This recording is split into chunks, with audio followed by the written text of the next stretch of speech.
Olá, é um prazer estar com vocês novamente. É Natal. E eu gostaria então de dividir com vocês algo muito especial. Já falei várias vezes sobre a importância da formação, do processo educacional, de você desenvolver um ambiente que estimule, que faça crescer, mas também crie desafios. A minha infância e o Natal têm uma história muito bonita. Eu amava essa época do ano. Para mim, as cores, o brilho, principalmente as luzes, elas me evocam não presentes, nem festividades, mas um momento muito especial que acontecia no dia a dia daquele mês. Terminava os afazeres, nós nos sentávamos, nossa casa era pobre, mas a árvore de Natal era a coisa mais linda. Aquelas bolas antigas de vidro e as luzes que refletiam, que criavam uma atmosfera fantástica. Mas o mais encantador era o que acontecia naquele momento. Isso marcou minha infância e sempre que essa época do ano chega, eu pego novamente esses livros e tento rememorar as histórias, mas também a voz que estava por trás delas, que evocava um sentimento que fazia a gente entrar na história e sentir. Então, para mim, o Natal nunca foi Papai Noel. Nunca nenhuma dessas coisas, nenhum desses ícones comerciais. Para mim, o Natal sempre foi o aniversário de Jesus. Então, vou dar para vocês um presente, um pedaço da minha infância. E eu espero que vocês apreciem tanto quanto eu. Feliz Natal!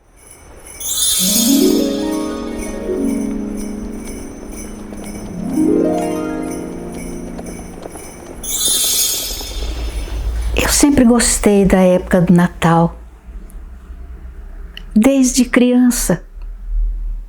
Apesar da pobreza que era característica da nossa casa e de saber que o Papai Noel nem sempre podia passar pela nossa porta, mesmo assim, a ideia do Natal era alguma coisa que tocava a minha alma.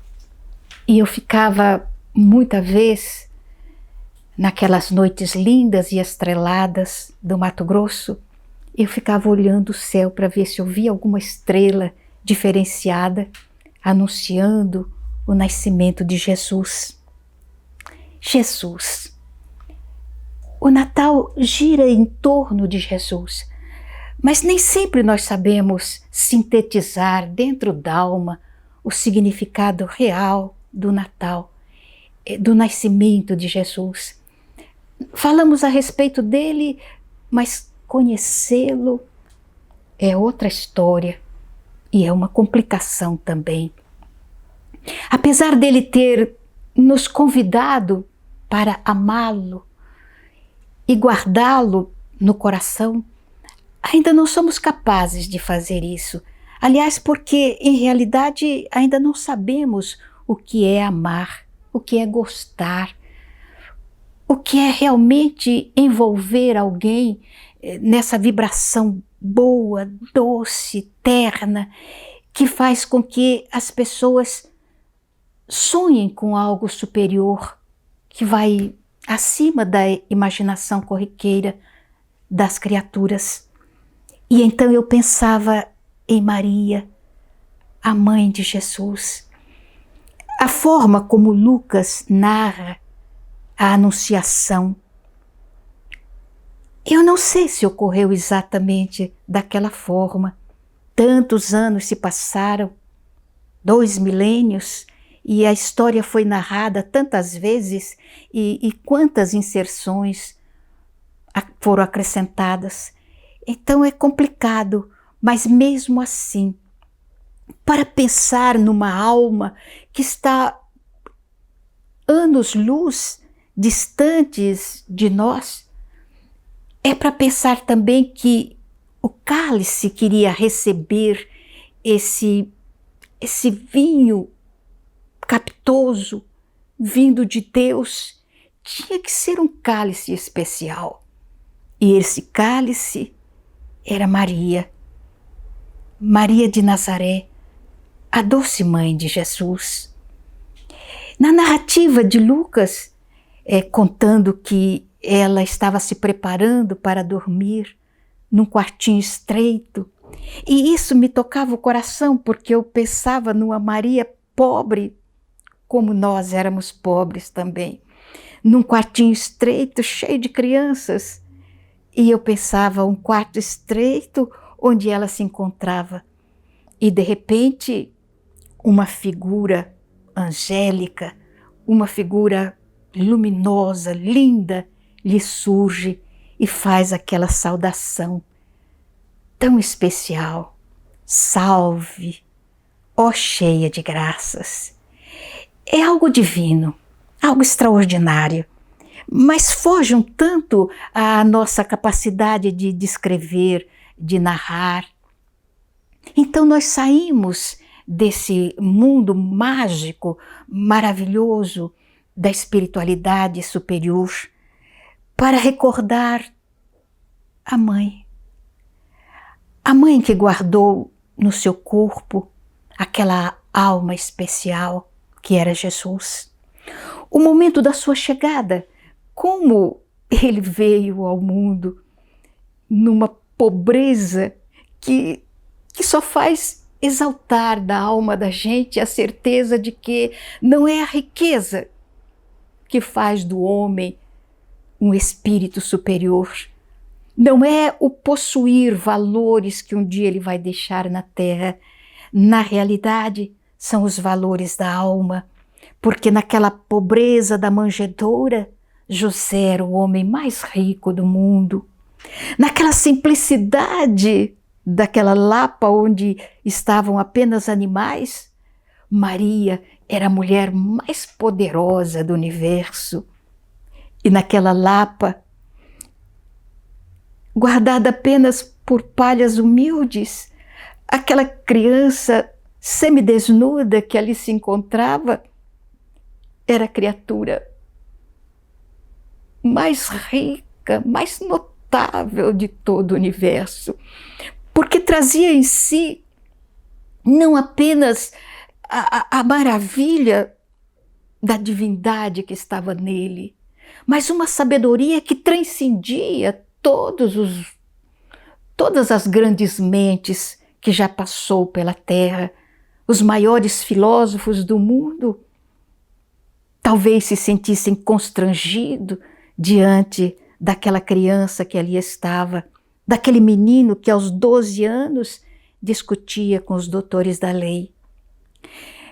Mas vamos imaginar uma mãe que ama e deseja proteger o seu filho e que percebe que esse filho na realidade não lhe pertence, porque desde cedo já havia lhe dito que ele estava aqui para resolver as coisas do seu pai, que é o nosso pai, que é Deus. Então aquela mãe que estava sempre na expectativa do que iria acontecer depois, até o momento em que ele, já homem feito, chega a ela e diz que precisa partir. E ela suplica: deixa que eu o acompanhe. A mãe que ama o seu filho e que deseja estar com ele em todas as circunstâncias. Assim era o coração de Maria. Mas ele lhe diz: não, por enquanto não, mas no dia da minha glória tu estarás comigo. E ela fica imaginando a glória do seu filho. Ela sabe que ele é especial. Ela sabe que ele veio após a chegada de João Batista com um desideratum, com alguma coisa importante para fazer. Ela sabe que ele chegou à terra para iluminar, principalmente as sombras da ignorância, da insensatez, as sombras das almas que ainda não sabem entender as coisas divinas. Então, ela se posta na expectativa. ele se vai e ela aguarda. Aguarda de uma forma especial. Como era pobre e tinha tanta coisa para fazer, o dia era tomado pelos quefazeres, cuidar das ovelhas, cuidar da horta, do seu pequeno jardim, fiar a roupa do seu filho, que era algo especial, que ela fazia tecendo o linho que ela mesma plantava no seu jardim. E por essa razão, as vestes de Jesus eram especiais, tecidas pelas mãos de Maria, a sua mãe. Imaginem, além de tecer os fios, aquela vibração de ternura que ela colocava em cada peça que era feita. E o tempo passa, então quando ela vê que os afazeres do dia terminaram, senta-se à porta da sua casa simples e começa a meditar, recordar cada passo da odisseia do seu filho junto a ela, as coisas boas, lindas que ocorreram e que ela muitas vezes não compreendia, como quando esteve no templo com seu menino. Era ainda um garoto que corria diante dela, as pernas ainda trôpegas, menino ainda, cabelos louros encaracolados, soltos ao vento, e aqueles olhos ternos, azuis, que a fitavam com infinita ternura. Enquanto ele corria, ela caminhava atrás, olhando-o, zelando por ele. E se recordava de quando ele parou diante de uma porta, a porta do sacrifício. E ela percebeu então que houve uma transmutação no rosto do seu filho. Já não havia sorriso, os olhos já não brilhavam como os olhos de uma criança que ele era. Estava sério. Então ela percebeu as lágrimas que se juntavam, escondidas pelas suas pálpebras. E ele se voltou para ela, e aquela voz de criança ainda ressoava em seus ouvidos. Mãe, mãe, Deus é bom, não é, mãe? Deus é o nosso Pai. Sim, meu filho, claro, Deus é bom, é o nosso Pai. E Deus ama as suas criaturas, mãe. Claro, meu filho, Deus nos ama muito, nós somos os seus filhos. Mãe, Ele criou todas as coisas, as plantas, os animais, os peixes, as aves. Sim, filho, claro, Deus criou tudo e Ele ama a sua criação.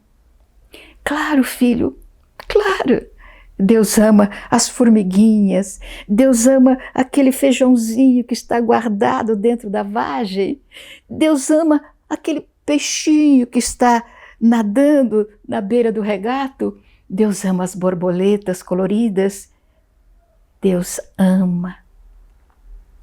Mãe, por que então, aqui na casa de Deus, o templo de Jerusalém, por que eles matam os animais? Por que matam as pombas e os cordeiros? Por que, mãe? Naquele instante, Maria sentiu um aperto no coração. Eles estavam diante da sala dos sacrifícios e os animais estavam sendo sacrificados. E o seu filho queria saber por quê. Filho, é que... Sabe, filho, Oh, filho, é que os homens, meu filho, eles não são muito bons. Eles cometem pecados, eles cometem erros, eles matam, são infiéis, são estranhos. Então eles acreditam que que se pegar um animal que é puro, que é inocente, que não tem pecado, e se esse animal for sacrificado e o seu sangue correr no altar, então esse sangue lava os seus pecados, limpa os seus pecados. Então, mãe, os animais que não erram, que não têm pecado, dão o seu sangue para lavar o pecado dos homens. Meu filho, é assim que a lei nos ensina, é assim que nós aprendemos. As lágrimas desapareceram dos olhos do menino. Uma seriedade de adulto tomou conta daquela face infantil. E então ela ouviu uma voz que soava como uma trombeta em seus ouvidos. Os animais morrem para lavar o pecado dos homens. Eu sou o Cordeiro de Deus que tira o pecado do mundo. Maria não entendeu aquela frase, não compreendeu aquela fala na boca de uma criança. O que, filho? O que foi que disseste? Nada, mãe, nada, vamos embora, eu estou cansado. E eles se foram. O Cordeiro de Deus que tira o pecado do mundo. Ela estava pensando nisso quando percebeu que o véu da noite já tombara sobre a terra. O crepúsculo se fora e ali estavam as estrelas brilhando. Selene, a rainha da noite, puxava o seu carro de prata e enfeitava toda a terra com lágrimas prateadas. E então percebeu que era hora do seu descanso também. Ela estava esperando o seu amor que partira, dizendo que no dia da sua glória ela estaria com ele. Levantou-se e foi buscar o lume para colocar no batente superior da porta. E então haveria luz. Se porventura ele voltasse no silêncio da noite, encontraria a porta iluminada e poderia chegar. Adentra, retorna com o candeeiro, vai erguê-lo e ouve uma voz. Senhora, Senhora, dá-me um pedaço de pão, pois tenho fome. Dá-me um agasalho, pois tenho frio. Ela sorri para a noite escura e diz: Oh, meu filho, a porta está aberta. Entra. Sempre há em nossa mesa um espaço para os viajantes cansados e um prato de sopa quente para ajudá-lo na sua fome. Entra, meu filho. Senhora, como ousas me convidar para entrar em sua casa? Por acaso não sabes que... Perdão, senhora, não me podes ver. Ergue o lume, senhora. Ergue o candeeiro e veja-me à luz do seu candeeiro. Ela ergueu o candeeiro e olhou a figura que estava banhada em luz agora. Aquela face marcada, os lábios tombados para o lado, o nariz deformado, as orelhas faltando pedaços, a cabeça quase desnuda, de onde desapareceram os cabelos, os trapos rotos, manchados de pus e de sangue que lhe cobriam os braços e os pés. Era um imundo, um leproso. E agora, senhora, agora que me vês, ousa convidar-me a entrar na sua casa? Sabe que se eu adentrar sua casa, ela se tornará imunda também. Ah, meu filho, a porta está aberta. E em nossa mesa sempre há um prato a mais para aqueles que têm fome. Entre, meu filho. Não, senhora, não. Dá-me apenas um pedaço de pão e um agasalho. Ir-me-ei embora, mas não estarei tão sozinho. Guardarei no coração a certeza de que neste mundo, onde sou escorraçado por todas as criaturas, existe alguém que me quis bem, alguém que me convidou a descansar em sua casa. Ela adentrou a casa e retornou com o farnel que ofereceu ao mendigo.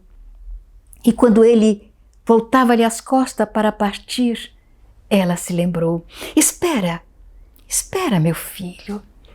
Por acaso já ouviu falar de Jesus? Jesus de Nazaré? Sim, senhora, já ouvi muitas vezes. É mais um desses profetas que andam pelos caminhos. Dizem que fazem coisas, mas eu não acredito. Oh, meu filho, eu creio.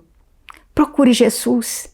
Ele está aqui próximo em Cafarnaum. Vá até lá, filho.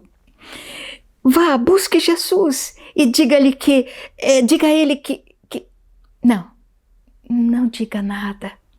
Apenas se apresente a ele e eu tenho certeza que algo vai acontecer.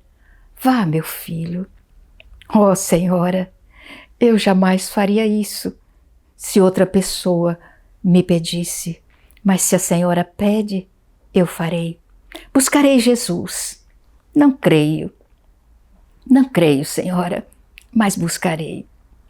Ele se foi e ela colocou o lume no batente da porta para retornar à mesma prática de sempre, o trabalho do dia, estar ali ao crepúsculo na expectativa do retorno dele, adentrar, colocar o lume e aguardar. Muitos dias se passaram e ela acreditou que o mendigo leproso não retornaria. Até que uma noite em que buscava novamente o candeeiro para colocar na porta, ouviu a voz. Mas não era mais aquela voz rolfenha, aquela voz dolorida, aquela voz que saía com a mágoa intensa dos lábios crestados. Agora era uma voz cantante, alegre, quase juvenil. Ó Senhora, a paz esteja nessa casa. Ela se voltou e disse: Meu filho, então você voltou? Voltei, senhora. E viste Jesus? Sim, senhora, eu encontrei Jesus. E ele curou? Sim, senhora, eu estou curado. Ela então, sorrindo, ergueu o lume e olhou e parou, quase num estado estranho, perturbador, o coração batendo loucamente no peito e as lágrimas saltando dos olhos. Então, filho, encontrou Jesus, mas ele não curou as suas chagas. O seu corpo está marcado pelas pústulas. Por quê, filho? Ah, senhora, perdoa, senhora. Eu me esqueci que os seus olhos só podem ver o exterior. O corpo não pode ver a alma. Eu encontrei Jesus. O bom dos leprosos é que as pessoas não desejam chegar perto, então abriram-me o caminho à multidão que estava ao lado dele, e eu me postei diante dele. E ele me olhou, senhora, não com os olhos do mundo, não com os olhos das outras pessoas. Ele me olhou com os olhos da alma, penetrou o meu coração, senhora. e lavou-me por dentro. Eu me senti arrancado para os cimos do universo, lá no alto entre as estrelas, ouvindo a voz de Deus. Eu me vi lançado à intimidade dos mares, lá nas regiões abissais, Senhora, e vi a vida abundante por toda parte, cantando a presença de Deus. Eu me vi no cerne das grandes árvores, na intimidade, vendo a seiva fluir como vida, vida abundante, criada por Deus. Ah, Senhora, eu senti a vida dentro de mim, e essa vida era Deus, e foi Ele quem me deu. E então, Senhora, toda a lepra que havia dentro de mim desapareceu. Eu amo, Senhora. Eu não tenho mais raiva, ódio, ira, mágoas, nada disso dentro de mim, Senhora. Olhei aquelas mulheres que ali estavam, mulheres esquálidas, de peitos murchos, onde crianças magras sugavam o germe da vida. Olhei para elas e as amei.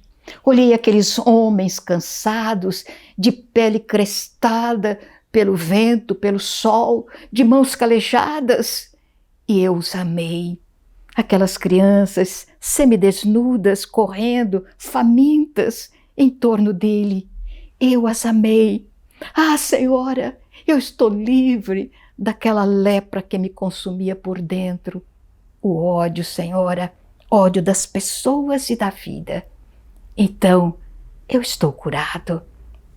Ele não se importou com meu corpo, mas curou minha alma, que é o mais importante.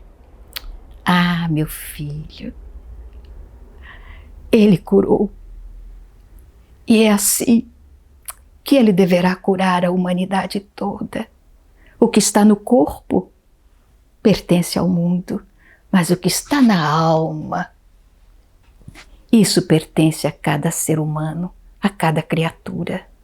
Vai em paz, meu filho, conte aos outros o que Ele fez por você.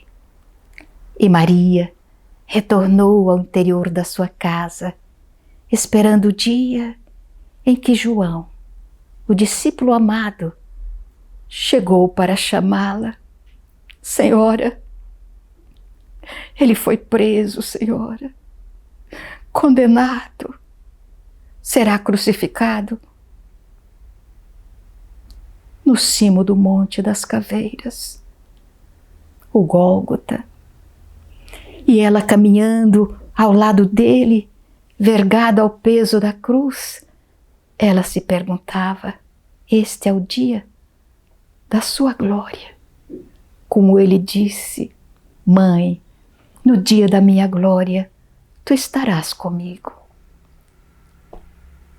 E ela estava ao lado dele. E quando ele, numa grande voz, elevou os olhos ao alto e disse: Pai, em tuas mãos entrego o meu espírito. Ela não viu aquele homem marcado, machucado. Ela não viu as pústulas sangrentas em seu corpo. Ela viu apenas um menino louro, deitado num bercinho de palha, de olhos transparentes, que pareciam cantar hosanas à criação de Deus. Jesus nasceu. Não importa se tenha partido no alto do Gólgota, não importa que tenha sido crucificado, permita que nesse Natal ele possa estar nas blandícias dos teus braços maternais, na ternura do seu coração de pai, no carinho das suas mãos de irmão, ou então cantando as excelências da amizade sincera em seu coração. Feliz Natal!